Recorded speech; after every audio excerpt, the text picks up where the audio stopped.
Okay, I'm on my way back to Ohio. This is Ohio Part 2. The first trip my son-in-law went the first week in November. Saw quite a bit of deer movement, but it was a lot of immature bucks, not that many mature bucks. So I'm going back this second week.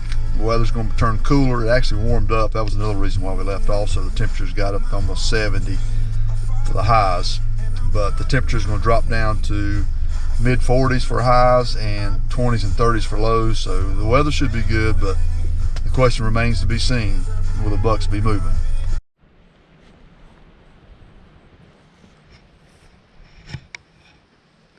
Okay, this is November the 12th. This is actually the second trip back out to Ohio. Came out here, saw quite a bit of buck activity, but it was primarily immature bucks. So I felt like I left something on the table, so I had to get back out here. The weather actually warmed up in between the time we left and now. So today's the first day that the weather's starting to drop. I don't know if you can tell or not, but the wind's blowing a little bit.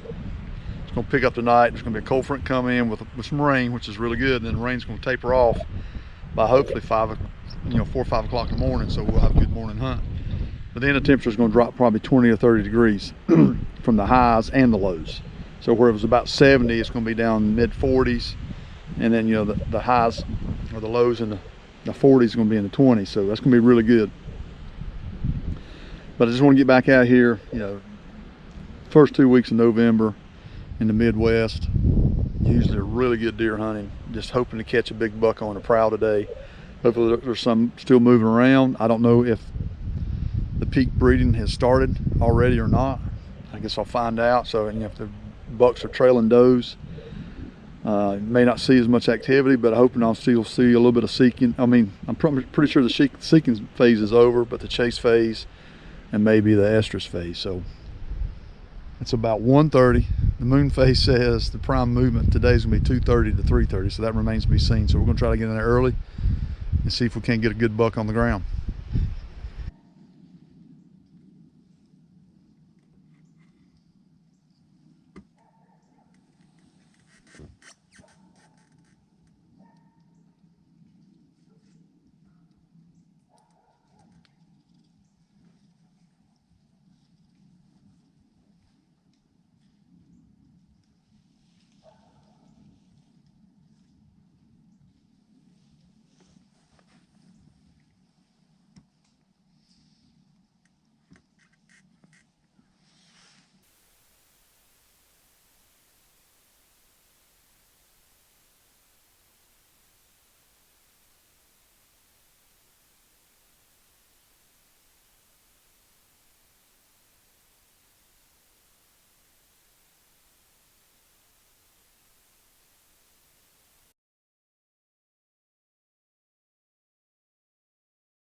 This nice 8-point came in one afternoon while I was actually hunting the bottom. Most of the time I was actually in the woods hunting the funnel, but this afternoon I chose to sit out here on the edge. He actually came in with 3 does. 2 does ran off. He stayed with this one doe that I keep zooming in and out to try to capture in the picture. But this is the type of buck in Ohio that's just a super nice young 2.5-year-old deer that if you give him 2 more years, he will definitely be a shooter. So was able to watch him stay with this doe. He eventually got really nervous. I was using a decoy, and I eventually took the decoy down because it was just spooking the deer. But he stayed in the field a few minutes, then he eventually walked off.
This buck right here came out. I had been using a doe bleat call, and he actually came from my left. So he came and walked down to the creek bottom, stood on the creek bank, and he looked into the field or that bottom.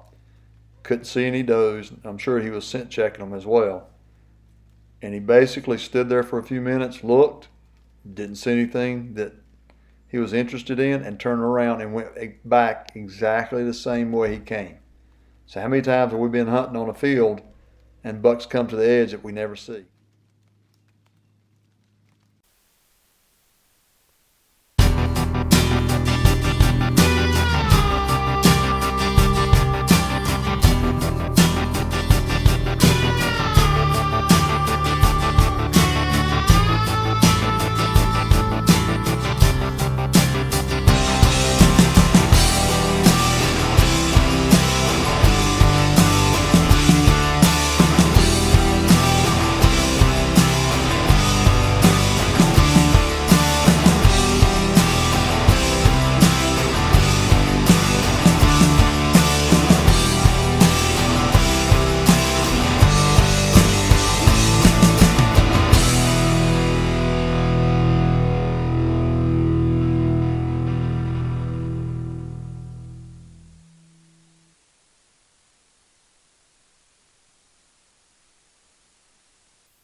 Okay, real quick, I just want to mention something about this really nice 8-point buck that, yes, if I could have got a chance, I would have shot him. He's in a bottom, and I'm sitting in a funnel between this bottom and a pipeline, and it's really thick vegetation. And as you can see, I can't get a shot. When I grunted, he actually came a little closer, but he's still 50 yards out, and there's just no window for me to get an arrow through there.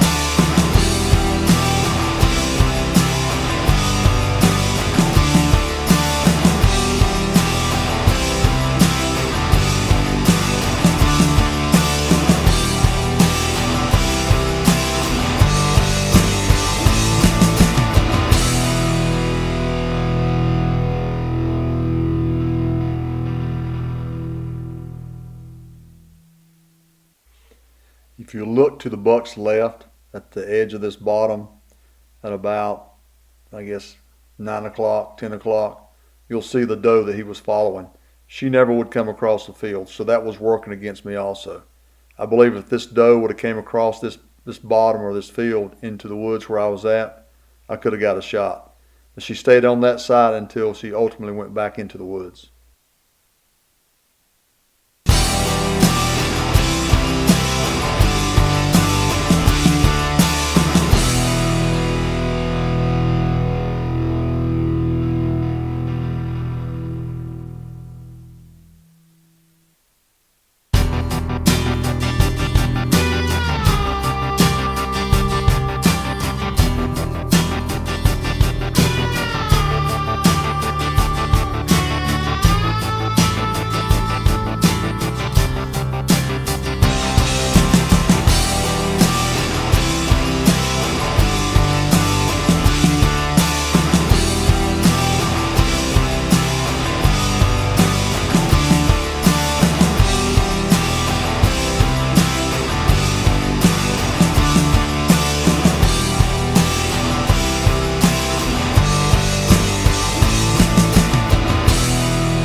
All right, wrapped up Ohio. Not only did I go once, but I was a glutton for punishment and went twice. So I'm in my car now, as you can tell. Let's see. The first week, weather was great. 5, 6 days in a row, and the lows in the 20s. It didn't get out of the 40s or the 50s, I think. But I think my timing was just a little off. And I'm going back and looking at my previous data, and I did jump the gun just a little bit. I went in a little too early. So ended up going home. The weather started getting warm. It was back up in the 70s, and I felt like that would suppress the deer movement. So I went back home and stayed a few days, and I came back, and the timing was great. The mature bucks were actually on the move, and it was really good. The weather started getting better, started cooling off. But you guys know how hunting is. Sometimes you get an opportunity, sometimes you don't.